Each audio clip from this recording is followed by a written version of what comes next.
नमस्कार दोस्तों, कैसे हैं आप सभी लोग। आशा करता हूँ बहुत अच्छे होंगे। स्वागत है आपका एक बार फिर से हमारी यूट्यूब चैनल हॉन्टेड हेवेंस में। तो दोस्तों, आज की जो कहानी है वो है ऋषिकेश की। ऋषिकेश, जहाँ पर अक्सर लोग अपनी छुट्टियाँ मनाने के लिए पहुँचते हैं। कहा जाता है ऋषिकेश में जो एक्सपीरियंस मिलता है वो इस दुनिया में कहीं पर भी नहीं मिल सकता। रिवर राफ्टिंग की बात कह लो या संगम नदी की बात कह लो या फिर खूबसूरत पहाड़ों के नज़ारे की बात कह लो, ऋषिकेश जैसी जगह का तोड़ कहीं पर भी नहीं मिलेगा आपको। तो बहुत जाहिर सी बात है, सभी को पता है। मैं आपको बता के क्यों कंटेंट को लंबा कर रहा हूँ। लेकिन हाँ, आज मैं आप लोगों को ऐसी एक घटना की कहानी सुनाने जा रहा हूँ जो आप लोगों ने कभी नहीं सुने होंगे। दोस्तों, ये एक ऐसी घटना है जो ऋषिकेश के एक ऐसे कोने में घटी थी। ये एक ऐसी जगह पर घटी हुई घटना है जो ऋषिकेश में बहुत कम रेयर लोगों को पता होगी। बल्कि मैं ये कहूँगा कि 100 लोगों में से शायद कोई एक व्यक्ति ऐसा होगा जिसे इस जगह के बारे में पता होगा। ऋषिकेश के लोग भी बहुत कम इस जगह के बारे में जानते हैं। मैं आपको बता दूं, इस जगह का नाम है छाया घाट। इस घाट पर हर व्यक्ति नहीं पहुंच सकता बहुत जल्दी करके। जो कोई भी पहुंचता है ना, उसे कुछ ऐसे अनुभव मिलते हैं वहाँ जाके जो असंभव टाइप के लगते हैं, अतुलनीय बिल्कुल। और बहुत लोग इस एक्सपीरियंस को बहुत ही ज़्यादा डरावना समझ लेते हैं। अब एक्सपीरियंस क्या होते हैं ये आप लोग इस कहानी को पूरा सुनेंगे, डिटेल में जानेंगे तो आप लोगों को समझ में आएगा। आज से लगभग 3 साल पहले की बात है, लगभग सन 2022 की। मुंबई में रहने वाले 4 बहुत पक्के दोस्त थे। एक का नाम था श्वेता, एक का नाम था आदित्य और एक का नाम था नेहा, एक का नाम था सिद्धार्थ। चारों प्लान बनाते हैं ऋषिकेश घूम कर आएंगे। चारों को बहुत शौक था रिवर राफ्टिंग करने का। ऐसी कोई जगह ये लोग घूमने नहीं गए थे जैसी अपना ऋषिकेश है। ये लोग बहुत समय से प्लान कर रहे थे, लेकिन आखिरकार 2022 में ये लोग फाइनली कर देते हैं जाने का। हमें जाना है तो जाना है, चाहे कुछ भी हो जाए, हमें कोई नहीं रोक सकता। तो ये लोग भाई पहुंच गए ऋषिकेश अपनी डिसाइड की हुई डेट पर। जैसे भी पहुंचे हों, जिस साधन से भी पहुंचना था, जैसे भी इन लोगों को ठीक लगा, अपनी सहूलियत के हिसाब से ये लोग पहुंच गए। ऋषिकेश में जाके ये लोग एक होटल ले लेते हैं। ऋषिकेश के तो एक होटल की आप लोगों ने हो सकता है एक वीडियो भी देखी होगी। 4 लोग ऋषिकेश के होटल में रुके थे। उन्हें कोई आत्मा वहाँ पे दिखाई दी थी, कोई आवाज़ें सुनाई दी थी। बहुत वायरल हुई थी ये रील सोशल मीडिया पर। ऐसे बहुत से होटल हैं ऋषिकेश में जो कई बार ऐसे बहुत एक्सपीरियंस करवा देते हैं लोगों को। कह सकते हैं ऋषिकेश में ही नहीं, दुनिया के हर कोने में कहीं ना कहीं ऐसी जगह आपको मिल जाएगी जहाँ पे इस तरह के एक्सपीरियंस बहुत से लोगों के साथ हो जाते हैं। मैं क्या बता रहा था, वापस आते हैं कहानी की तरफ कि ये लोग अपनी डिसाइड करी हुई डेट पर, अपने लोकेशन पर, अपने जो इन्होंने होटल सोच रखा था या कह सकते हैं बुक कर रखा था, ये लोग वहाँ पहुँच चुके हैं। तो ये लोग फाइनली डिसाइड करते हैं कि हम लोग शुरुआत करेंगे नीलकंठ महादेव के मंदिर से। फिर जो भी आसपास की जगह हैं उन सबको अच्छी तरीके से घूमेंगे, अच्छी तरह से एक्सप्लोर करेंगे बहुत। और फिर आखिरी दिन अच्छी खासी रिवर राफ्टिंग का पूरा आनंद लेंगे, पूरा मज़ा उठाएंगे और फिर वापस मुंबई लौट जाएंगे। अगर नहीं मुंबई जाने का प्लान बनता है तो यहाँ से और आगे घूमने चले जाएंगे, थोड़ा और आगे निकल जाएंगे घूमते हुए, एक्सप्लोर करते हुए। तो ये लोग आज के दिन कहीं घूमे नहीं, पूरा दिन ऐसे ही निकल गया, अगला दिन भी ऐसे ही निकल गया इधर उधर की फ़ोटो वगैरह लेते हुए इन लोगों का। तो पूरा वक्त निकलने के बाद शाम का टाइम हो रहा होगा, यही कोई लगभग 5 बजे 4 बजे के आसपास का। कुछ ही देर में शाम हो जाती है, इसलिए मैं बोल रहा हूँ आप लोगों से कि शाम का वक्त होने वाला था, यही कोई 5 बज रहे होंगे लगभग। तो ये लोग सोचते हैं कि चलो भाई, अब जो हमने प्लान बनाया था सारा उसको शुरू करते हैं, उसको स्टेज में लाना शुरू करते हैं, कार्रवाई शुरू करते हैं। उसमें हम लोग नीलकंठ महादेव के मंदिर के दर्शन करने के लिए चलते हैं। ये लोग चले गए। अब ये लोग जहाँ रुके हुए थे ना दोस्तों, वहाँ से नीलकंठ मंदिर बहुत ज़्यादा दूर नहीं था, बहुत ज़्यादा पास भी नहीं था, मतलब थोड़ा सा दूर था। लेकिन इन लोगों ने सोचा कि यार हम लोग घूमने आए हैं, एडवेंचर करने के लिए आए हैं, तो थोड़ा तो हम लोग पैदल चल ही सकते हैं। तो लगभग 4 से 5 किलोमीटर 6 किलोमीटर की दूरी इन लोगों ने डिसाइड किया कि हम लोग पैदल चल के कवर करेंगे। ये 2022 की जो ठंड होती है ना, वो समय था, धुंध पड़ती थी, ऐसा वाला ठंड का समय था। और ऋषिकेश की ठंड और धुंध के बारे में तो आप बेहतर जानते होंगे सभी लोग। लोगों ने डिसाइड किया कि चल चल के इसको कवर करेंगे, थोड़ा ठंड को भी हम लोग बीट कर पाएंगे इससे। ये लोग फाइनली अपने टाइम पर दर्शन करने के लिए भी पहुंच गए महादेव के। इन लोगों के दर्शन भी बहुत अच्छे से हुए। और ये लोग क्या देखते हैं कि शाम भी ज़्यादा होने लगी और अंधेरा होने लगा है, पूरी तरीके से अंधेरा छाने लगा है धीरे धीरे। अब अंधेरा छाने लगा था तो पहुंचने की भी टेंशन होने लगी थी कि भाई हमें अपने होटल तक पहुंचने के लिए कोई साधन वगैरह मिलेगा या नहीं मिलेगा। फिर ये लोग सोचते चलो साधन मिले या ना मिले कोई बात नहीं, हमें पैदल ही जाना है, लेकिन रास्ते में बहुत ज़्यादा अंधेरा हो गया तो ज़्यादा गड़बड़ हो जाएगी यार। और ये रास्ता जो था नॉर्मल भी नहीं था, ये पगडंडी वाला रास्ता जैसे होता है ना कच्चा, आप लोग जानते होंगे, थोड़ा पैदल वालों के लिए एकदम मतलब कच्चा वाला रास्ता था ये। और ऐसा भी नहीं है कि हम लोग यहाँ के लोकल हैं तो हमें पता हो कि हम ऐसे नहीं तो वैसे जा सकते हैं या वैसे जा सकते हैं या किसी न किसी तरीके से हम लोग जा सकते हैं। ये लोग क्या करते हैं, बहुत जल्दी जल्दी कदम बढ़ा के अपने होटल की तरफ जाने लगते हैं। चलते चलते इन्हें कच्चे रास्ते में एक आदमी दिखाई देता है। अकेला आदमी था, वो कंधे के ऊपर लकड़ी की गट्ठी रख के कहीं पे जा रहा था। तो ये लोग उस आदमी से रास्ता पूछते हैं अपने होटल जाने का, फलाना फलाना जो भी इनका होटल का नाम रहा होगा, कि ऐसा रास्ता बताओ कि हम जल्दी से जल्दी अपने इस होटल में पहुंच जाएं। तो वो आदमी इन्हें बताता है कि ऐसे सीधे सीधे जाना इस पगडंडी को पकड़ के, और वहाँ आगे जाके वहाँ से सीधे हाथ पे मुड़ जाना। फिर आगे जाके 2 रास्ते आएंगे, राइट और लेफ़्ट, आप फिर लेफ़्ट की तरफ मुड़ जाना। गलती से भी राइट हैंड की तरफ मत चले जाना, ध्यान रहे ये बात, नहीं तो बहुत बड़ी गड़बड़ हो जाएगी। और इतना बोल के उस आदमी ने अपने लकड़ी के गट्ठे को ठीक किया और अपने रास्ते पे सीधा चला गया। तो इन लोगों ने सोचा यार लोकल आदमी है, इसने जैसा बताया ठीक ही बताया होगा, जैसे इसने बताया हम लोग वैसे ही चलते हैं। तो ये लोग उस रास्ते पे सीधे गए, राइट लेके और आगे गए, और आगे जो 2 रास्ते हैं वहाँ से लेफ़्ट लेके चलने लगे। और उस रास्ते पे लेफ़्ट जाने के बाद इन लोगों को नदी का एक बड़ा ही विचित्र सा घाट दिखाई दिया। और इस घाट पे कोई भी इंसान नहीं था, एक भी इंसान नहीं था, मतलब बिल्कुल सुनसान सा ये घाट था।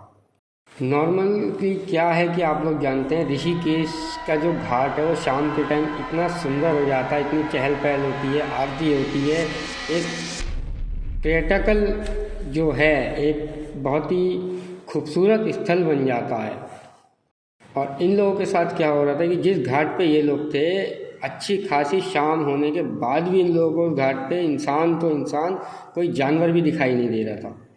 ये सब कुछ देख के ये लोग बड़ी टेंशन में आ गए, यार ये कैसा हिडन टाइप का मतलब एक घाट दिखाई दे रहा है, कैसी जगह है ये।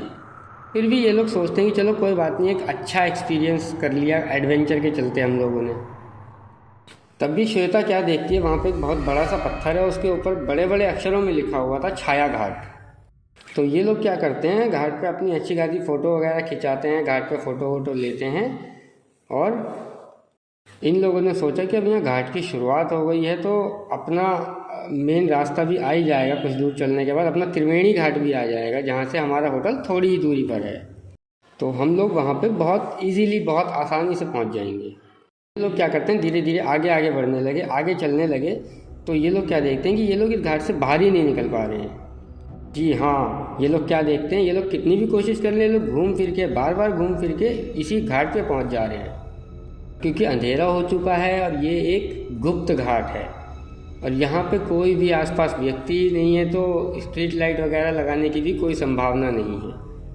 और आप लोग जानते ही हैं कि ऋषिकेश में बहुत सारे ऐसी जगहें हैं, बहुत सारे ऐसे इलाके हैं जहाँ आज भी बहुत से ऋषि मुनि अपनी तपस्या में बैठे हुए हैं। उन्हें बिल्कुल कोई भी छेड़ता नहीं है, कोई डिस्टर्ब नहीं करता है।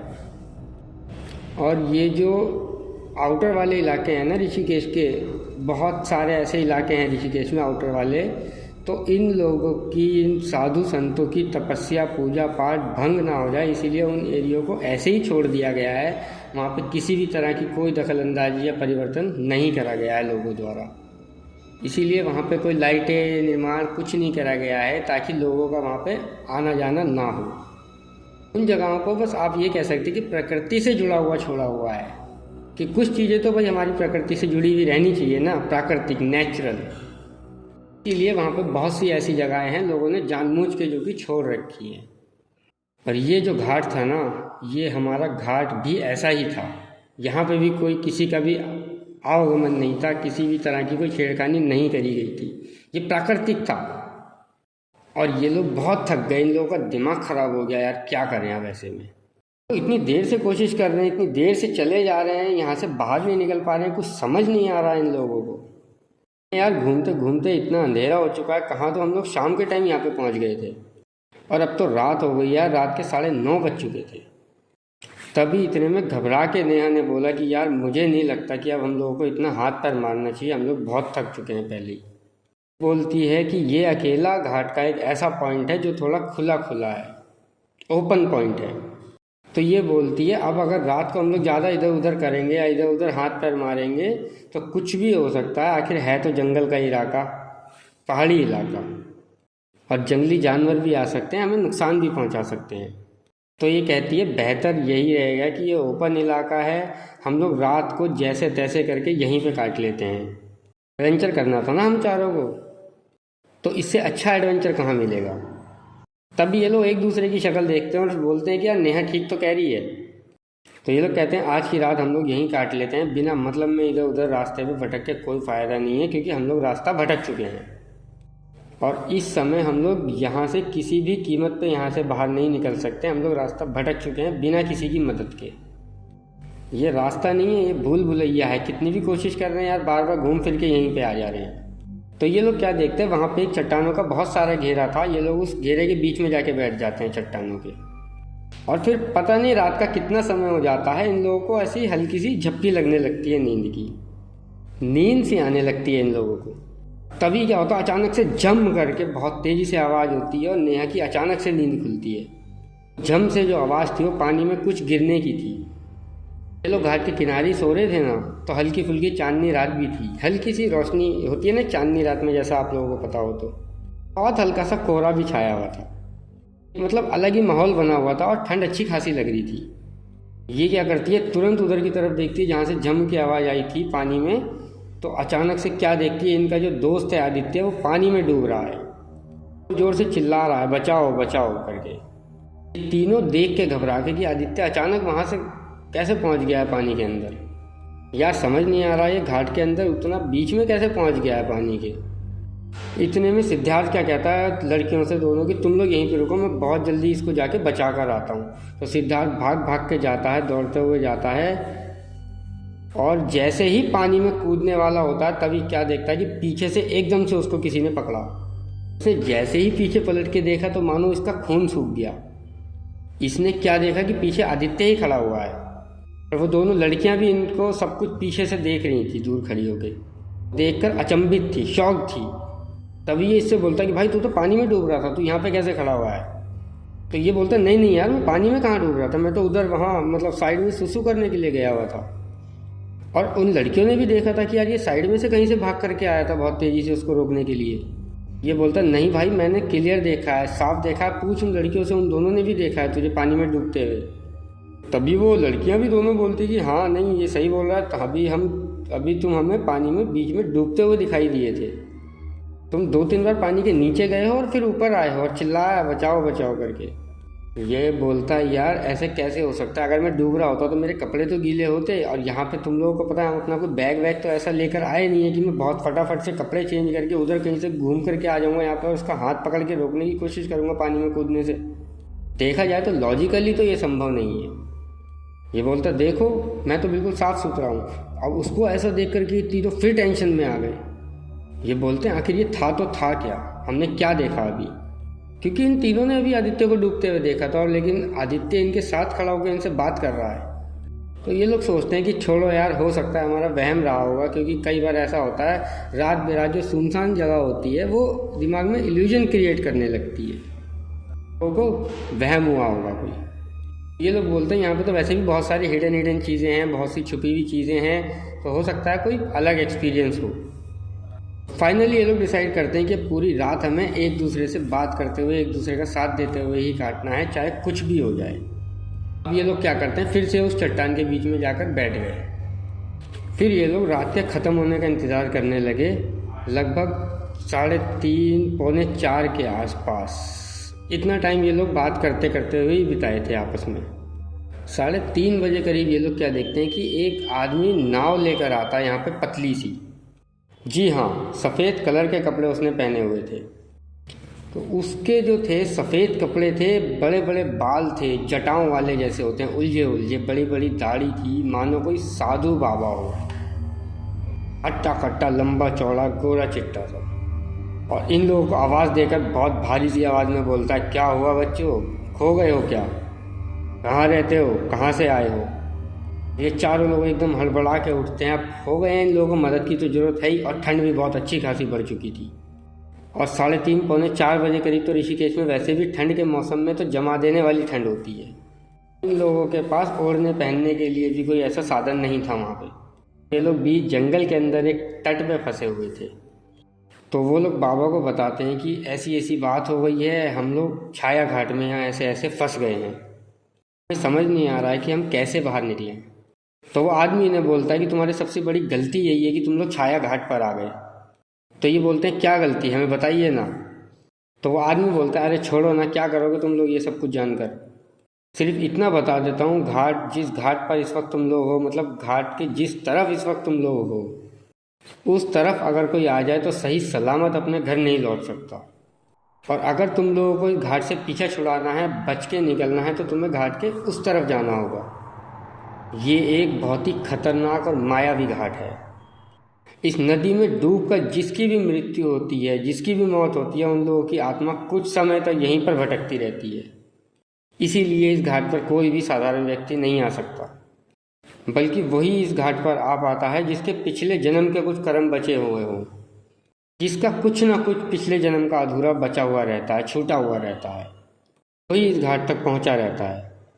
और ये कहता है कि तुम चारों में से भी किसी ना किसी का तो कुछ ना कुछ अधूरा छूटा हुआ है, जिस एक की वजह से तुम चारों लोग यहाँ पे फंसे हुए हो। तभी तुम लोग इन आत्माओं के गुप्त छाया घाट पर आ चुके हो। और ये हुआ है सिर्फ किसी एक व्यक्ति की वजह से, तुम चारों में से। ये बहुत बुरी तरीके से घबरा गए, और ठंड तो हो ही रही थी, तो और इन लोगों की कपकपी छूटने लगी डर के मारे। तो ये कहते हैं हाथ जोड़ के, बाबा जी किसी तरीके से हमें बचा लीजिए, आपके पास तो नाव है, कृपया करके बाबा जी हमें अपनी नाव में बिठा के घाट के दूसरी तरफ ले चलिए।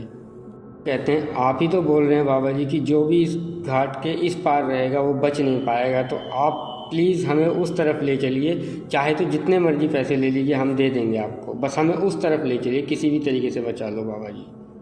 ये आदमी बोलता है, ठीक है, तुम लोग नादान हो, ना समझो, इसीलिए मैं तुम्हारी मदद कर देता हूँ। तो ये बाबा बोलते हैं, देखो मेरी नाव जो है वो बहुत छोटी है, तो मैं तुम चारों को तो एक साथ बिठा के नहीं ले जा सकता उस तरफ, मैं इसीलिए एक एक को लेकर के जाऊंगा, चाहे वो लड़का हो या लड़की हो, एक बारी में एक ही जने को ले जा करके उस पार छोड़ के आऊँगा, मंजूर है तो बोलो। तो ये बोलते हैं, ठीक है बाबा, हम लोग तैयार हैं। क्या होता है, सबसे पहले नेहा बैठ गई, ये नेहा को बिठाता है, उस पार लेके जाता है, छोड़ के वापस आ जाता है। फिर श्वेता को उतार दिया दूसरी तरफ ले जाके, फिर आदित्य को उतार दिया, ऐसे कर करके इसने 3 लोगों को दूसरी तरफ उतार दिया। फिर आखिरी सिद्धार्थ बचा हुआ था, फिर सिद्धार्थ को लेकर वो इस दूसरी तरफ आ रहा है, लेकर के वो मतलब घाट के दूसरी तरफ, जहाँ बाकी तीनों को उसने उतार दिया था पहले ही। अचानक क्या करता है, ये बीच में उस जगह पे नाव को रोक देता है, अपनी नदी के बीच में बिल्कुल। ये बोलता है, बाबा जी, सिद्धार्थ बोलता है, बाबा जी क्या हो गया, चलिए उस तरफ, बीच में नाव ऐसे क्यों रोक दिया तुमने, जल्दी चलिए, मेरे दोस्त लोग वहाँ मेरा इंतजार कर रहे हैं साइड में खड़े होके। तभी बाबा इसकी तरफ देखता है और बड़ी विचित्र सी और बड़ी स्कैरी खतरनाक सी हंसी हंसने लगता है बहुत ज़ोर ज़ोर से। और इस बाबा की हंसी से पूरा इलाका गूंज पड़ता है। और अंधेरा तो था ही, और ठंड भी बहुत थी। अब ऐसे में ये करे तो करे क्या, पानी में भी नहीं कूद सकता ना, मानो इसका तो दिमाग ने ही काम करना बंद कर दिया अचानक से। तभी बाबा क्या करता है, नाव के दोनों कोनों पे हाथ रखता है और नाव को बहुत ज़ोर ज़ोर से हिलाने लगता है, कभी लेफ़्ट राइट करके हिलाने लगता है। और नदी में लहरें भी बहुत तेज़ बढ़ जाती है, नाव छपाक से पानी में पलट जाती है। और जैसे ही नाव पलटती है ना, तो बाबा सिद्धार्थ का पैर पकड़ के पानी में नीचे की तरफ खींचने लगता है और उसको बुरी तरीके से डुबा के मारने की कोशिश करने लगता है। उसका पूरा बुरी तरीके से दम निकले जा रहा था और उस बाबा का शरीर और भी ज़्यादा भयानक, डरावना और बहुत ही ताकतवर लग रहा था। वो अभी भी बहुत बुरी तरीके से हंसे जा रहा था। बाबा बहुत बुरी तरीके से हंसे जा रहा था, मानो ये कोई नॉर्मल आम इंसान नहीं बल्कि कोई बहुत बड़ा भयानक राक्षस हो। वो हर कंडीशन में सिद्धार्थ को पूरी तरीके से मारने की कोशिश में था। और इन लोगों की बदकिस्मती देखो, बाकी जो 3 दूसरे घाट पे इसका इंतजार कर रहे थे उनमें से किसी को भी तैरना नहीं आता था। इनमें से सिर्फ सिद्धार्थ को ही तैरना आता था, लेकिन फिर भी वो चाह कर भी अपने आप को एक बूढ़े बाबा के चंगुल से छुड़ा नहीं पा रहा था। अचानक से फिर से एक बहुत तेज़ी से छपाक करके आवाज़ आती है। सिद्धार्थ को ऐसा लगता है किसी ने उसके बाल पकड़ के बहुत तेज़ी से खींचा है, छपाक करके पानी के अंदर, और एक आदमी इसके बाल पकड़ के घसीटता हुआ बुरी तरीके से, जिस तरफ इसके दोस्त खड़े हुए थे पानी में, उधर की तरफ घसीटता हुआ लेकर के जाता। और ये भी कोई आम आदमी नहीं था, ये भी एक बाबा ही था। इसने ऊपर कुछ नहीं पहना, बहुत ही वियर्ड सा लग रहा, सिर्फ एक धोती बांध रखी है नीचे, और बालों में सर के ऊपर एक बहुत बड़ी जटा जैसी बांध रखी है इसने, और बहुत बड़ी बड़ी दाढ़ी है। बहुत अच्छा खासा हेल्दी, बहुत हट्टा कट्टा, लंबा चौड़ा, और इतनी ठंड में भी इसे बिल्कुल भी ठंड का कोई एहसास नहीं हो रहा है, मानो इसके लिए कुछ है ही नहीं, कोई ठंड है ही नहीं। और ला करके उसको छोड़ता और इन चारों को बड़े ही ध्यान से देखता है। फिर सिद्धार्थ को बड़े ध्यान से देखता, तो सिद्धार्थ के अंदर पूरा पानी वानी भर गया था। तो इसके दोस्त वगैरह इसको CPR वगैरह देते हैं बहुत।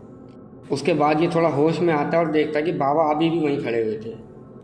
बाबा को देख के लोग बहुत उनके हाथ पैर जोड़ने लगते हैं, पैर वैर पकड़ लेते हैं अच्छी तरीके से कि बाबा आपका बहुत बहुत धन्यवाद, आपने हमारी जान बचा ली, अगर आप नहीं होते तो आज शायद हम जिंदा ना होते। बताते हैं पता नहीं कौन था, पता नहीं किस तरह का इंसान था, राक्षस था, क्या चीज़ था ये। हमारे दोस्त को मारने की कोशिश करी, हम तीनों को तो बचा लिया, तीनों की मदद कर दी, पता नहीं सिद्धार्थ ने इसका क्या बिगाड़ा था जो इसने सिद्धार्थ के साथ ऐसा किया। और फिर आप गए तो पानी के अंदर ही गायब हो गया बाबा, पता नहीं कहाँ चला गया, बहुत बहुत धन्यवाद आपका। अभी बाबा बोलते हैं बड़ी भारी आवाज़ में, मूर्ख हो तुम लोग, जो उस छलावे को एक बाबा, एक मददगार समझ के बैठे थे अपना। वो कोई मददगार नहीं बल्कि एक छलावा था, वो एक राक्षस था, एक शैतान था। जिस आत्माओं की उसने बात करी थी ना, जो आत्माएं वहाँ पे भटकती हैं, वो भी उन्हीं में से एक था। और इस लड़के की वो जान इसलिए लेना चाह रहा था क्योंकि शायद इस लड़के का संबंध यहाँ की भटकती हुई उन आत्माओं से है, कुछ ना कुछ जरूर। तभी सब लोग घबरा गए और चौंक के पूछते हैं बाबा जी ये क्या बोल रहे हैं। और ये लोग बोलते हैं बाबा सिद्धार्थ तो हमारे साथ मुंबई में रहता है और ऐसी बेली ज़िंदगी जीता है, हमें समझ नहीं आ रहा है कि इसका क्या संबंध हो गया ऋषिकेश से, समझ नहीं आ रहा है इसका इन छाया घाट की भटकती हुई आत्माओं के साथ क्या संबंध है। तो कहते हैं बाबा जी हमें कुछ समझ में नहीं आ रहा है, कृपया करके विस्तार में आप सारी बात हमें बता दीजिए। तो बाबा इन्हें बताते हैं कि सन 1810 के आसपास की बात है। इसी तट के ऊपर एक छोटी सी बस्ती थी और एक महिला रहा करती थी यहाँ पर, उसका नाम सुनंदा था, और वो अकेली रहती थी बेचारी। उसके माता पिता और उसका कोई भी परिवार उस बेचारी के साथ था नहीं। किसी हादसे में पहले उन लोगों की मृत्यु हो गई थी, और ये बेचारी बहुत ठीक ठाक बड़े ही साधारण तरीके से अपना जीवन जीती थी। और उसकी एक आदत थी, सुबह सुबह 4 बजे बिल्कुल ब्रह्म मुहूर्त में नदी के तट पे आकर एक दीपक अर्पण किया करती थी, एक दीपक जलाया करती थी। और वहीं पे बस्ती में रहने वाला एक व्यक्ति उसके ऊपर बुरी नज़र डाल रखी थी। वो हर तरीके से ये चाहता था, हर कंडीशन में ये चाहता था कि किसी भी तरीके से सुनंदा मेरे से शादी कर ले। वो सुनंदा को छेड़ता रहता था, बहुत परेशान करता रहता था, बहुत दबाव बनाता था शादी करने के लिए। वो अच्छी प्रवृत्ति का इंसान नहीं था, बहुत गलत प्रवृत्ति का इंसान था।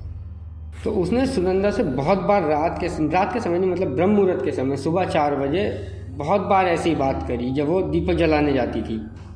पर सुनंदा ने उसे साफ मना कर दिया और कहा कि अगर और ज़्यादा परेशान करोगे तो पूरे गांव में चिल्ला चिल्ला के सबको तुम्हारी असलियत बता दूंगी। बस यही बात सुनंदा की उस आदमी के दिल पे लग गई, और उस आदमी ने सुनंदा के बारे में पूरी बस्ती, पूरे गांव में एक अफवाह फैलानी शुरू कर दी कि ये सुनंदा जो है ना, ये पूरे गांव के ऊपर सुबह 4 बजे उठ के काला जादू करती है। ब्रह्म मुहूर्त में उठ के ये सुबह सुबह शैतान की पूजा करती है। ये एक डायन है। बस्ती के अंदर इत्तेफाक से एक ऐसा मामला हुआ कि अचानक से एक बीमारी पूरी बस्ती में फैल गई, पूरे गांव में फैल गई। ऐसा कोइंसिडेंस हो गया था जो किसी के समझ में नहीं आ रहा था, और सभी लोगों ने क्या समझा कि वो आदमी बिल्कुल सही कह रहा था, ये सब कुछ करा धरा सुनंदा का है। सुनंदा जो है ये ब्रह्म मुहूर्त में कोई पूजा नहीं करती है, बल्कि शैतानों की पूजा करती है, पिशाचों की पूजा करती है। तो इतना सुन के सभी गांव वालों ने क्या किया कि उस बेचारी सुनंदा को पकड़ के पीट पीट कर, मार मार कर उसी नदी के उसी घाट में डुबा के मार दिया। और बस उस दिन के बाद से इस गांव में तड़पती हुई सुनंदा की आत्मा का बहुत बुरा श्राप लग गया। और कुछ ही समय के बाद उनकी गांव वालों की इसी एक गलती की वजह से पूरी बस्ती धीरे धीरे करके शमशान में बदल गई। और उस बस्ती के उजड़ने के बाद इस घाट पे आने की, इस तट पे आने की हिम्मत कोई दूसरा नहीं जुटा पाया। सब लोग जान गए कि यहाँ पर सुनंदा का श्राप लगा हुआ है। और हर जगह पे ये अफवाह फैल गई पूरी तरीके से कि छाया घाट पे वो सारी आत्माएं भटकती हैं जिनकी मृत्यु नदी में डूबकर हो जाती है। लेकिन ऐसा कुछ भी नहीं है, बल्कि छाया घाट, जो कि सुनंदा एक बहुत ही सीधी सादी मासूम सी लड़की थी, उस सुनंदा के श्राप से ग्रसित घाट है। इसीलिए इस घाट के बारे में कोई भी बात नहीं करता और ना ही यहाँ पे कोई आना चाहता है। बाबा कहते हैं ये जो लड़का है ना सिद्धार्थ, ये जरूर उसी गांव में किसी न किसी के रिश्तेदार से जुड़ा हुआ होगा। ये लोग चौंक के बोलते हैं, बाबा जी क्या, ऐसा कैसे हो सकता है, ये संभव ही नहीं हो सकता है। तभी सिद्धार्थ बोलता है, नहीं ऐसा हो सकता है। क्यों नहीं हो सकता? मैंने सुना है कि मेरे कुछ पूर्वज पहले यहाँ रहा करते थे। जी हाँ, आप लोगों को तो पता ही है कि मेरा उत्तराखंड से बहुत पुराना एक संबंध है।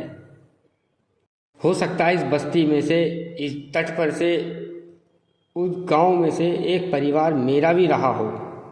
बस भाई इतना बोलते ही सब लोगों को सब कुछ पूरी तरह से समझ में आ गया। तो बाबा जी से कहते हैं कि अब गंगा माता का स्पर्श कर और अपने पूर्वजों से जो हुई हुई गलती है उस गलती की हाथ जोड़कर क्षमा मांग ले, क्योंकि वो श्राप तो लगा हुआ है। और क्योंकि तेरे पूर्वजों ने किया था तो बेटा तू यहाँ से बच के निकल तो नहीं पाएगा।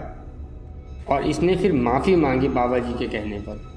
और इन चारों ने मिलकर वहाँ पे एक छोटा सा, बाबा जी के कहने अनुसार, एक छोटा सा पिंडदान भी करवा दिया। और फिर फाइनली दोस्तों ये लोग सही सलामत उस घाट से निकल पाए। और इस पूरी घटना की कहानी मुझे किसी और ने नहीं बल्कि इसी ग्रुप के सिद्धार्थ नाम का जो लड़का था, सिद्धार्थ ने मुझे जीमेल पर लिख के भेजी पूरी कहानी। और मुझे बोला कि भाई सबको इस छाया घाट के बारे में बताओ, सबका दिमाग ख़राब हो जाएगा ये कहानी सुनकर। और ये कहानी एक ऐसी कहानी है जो हमें सोचने पे मजबूर कर देती है कि क्या मालूम हमारी 4 पीढ़ियों ने पहले किसी के साथ क्या किया होगा। हो सकता है कि उसका भुगतान हम लोग अभी भुगत रहे हों, कुछ नहीं मालूम। तो दोस्तों आज के लिए बस इतना ही। अगर आप लोगों को हमारी कहानी पसंद आई हो तो प्लीज़ हमें लाइक करें, सब्सक्राइब करें और कमेंट करके ज़रूर बताएं कि आप लोगों को कहानी कैसी लगी। और अगर आप लोगों के साथ भी कोई ऐसी घटना घटी है या आप लोगों के पास भी कोई ऐसी सच्ची कहानी है तो मुझे इंस्टाग्राम पर या जीमेल पर लिखकर भेजिए। हो सकता है हमारी अगली कहानी आप लोगों की बताई भी आ रही हो। तो आज के लिए गुड नाइट, शुभ रात्रि, जय श्री राम।